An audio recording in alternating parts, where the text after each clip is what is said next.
Oke, dalam video kali ini kita bakal ngebahas tentang HTML multimedia, di mana kita bakal coba untuk menyisipkan atau menampilkan file multimedia kayak video dan audio di dalam web page kita.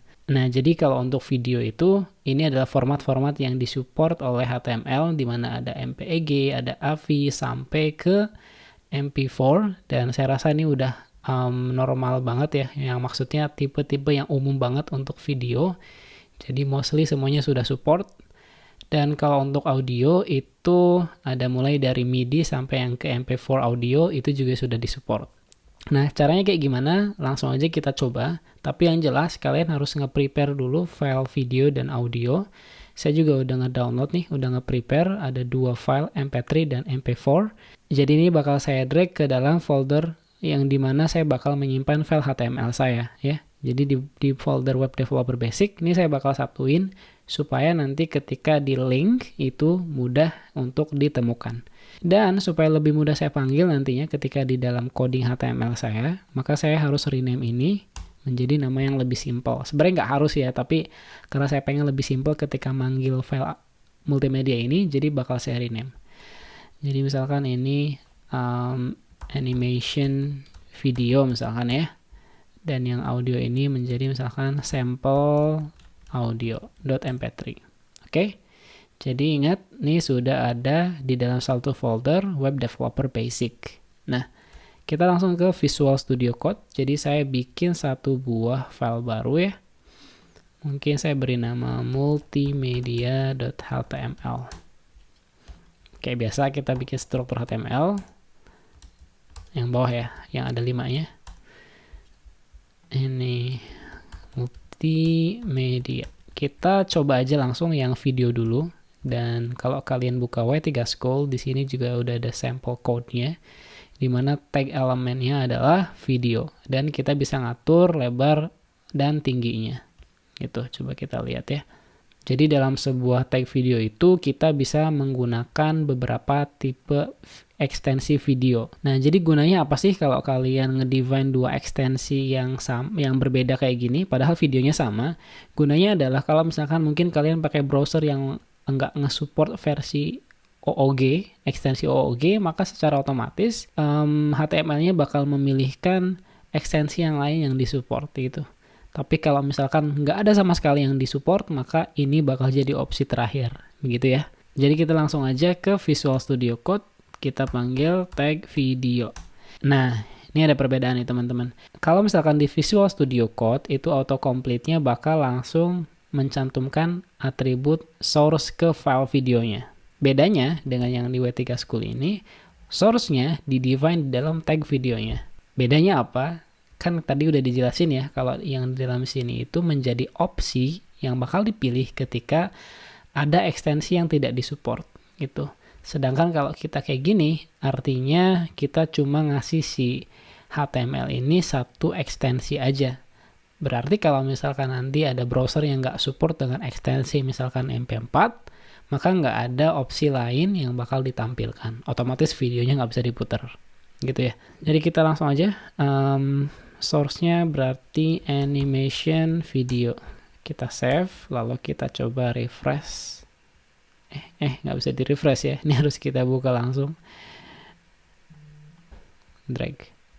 Dan tara, nggak ada tombol apapun ya. Kita nggak bisa play ataupun kenapa. Padahal sebenarnya video kita udah ada di dalam.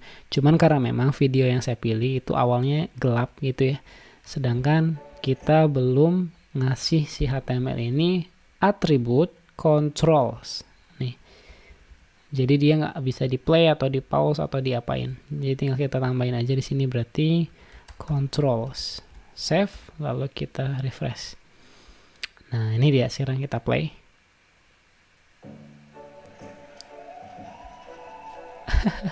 Mantap ya, udah bisa ya. Semudah itu, dan kalau kalian mau nge-customize lebar dan tingginya, ya tinggal ditambahin aja sih. Tinggal width misalkan 500 gitu ya. Height-nya misalkan 500 juga, save. Terus refresh. Gitu juga bisa ya. Atau kalian mau ngatur misalkan weight-nya aja biar height-nya otomatis. Bisa juga. Nah, gitu.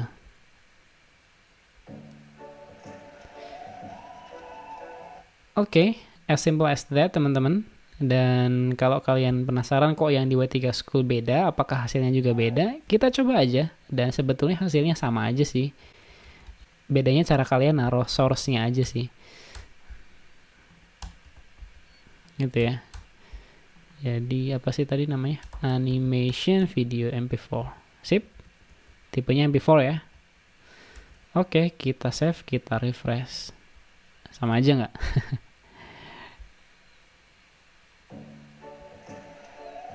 Oke, video udah berhasil. Berikutnya kita coba yang audio. Jadi ke bagian audio, kita lihat tagnya adalah mirip-mirip ya. Strukturnya beda depannya doang pakai audio. Jadi kita coba aja di sini audio. Kemudian source-nya berarti ke nama filenya yaitu sample audio.mp3. Terus kita nyalakan controls-nya supaya kita bisa putar. Save ya. Coba kita refresh. Ini kita kasih BR dulu biar ke bawah. Oke. Quite easy teman-teman, gampang banget malah. Dan kalau kalian mau coba versi yang kayak video tadi juga bisa. Kayak gini misalkan ya.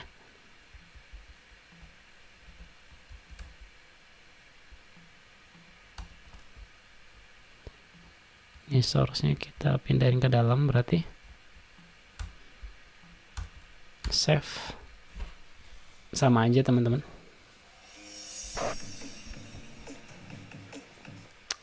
Oke, mungkin sedikit tips untuk terakhir.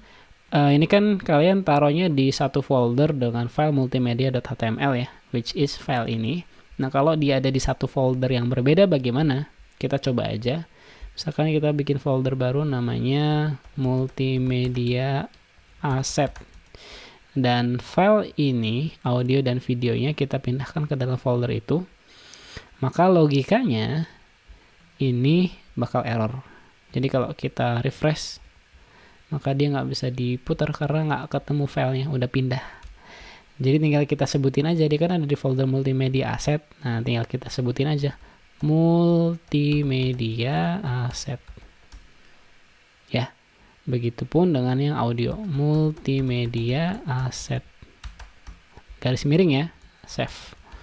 Coba kita refresh dan tara.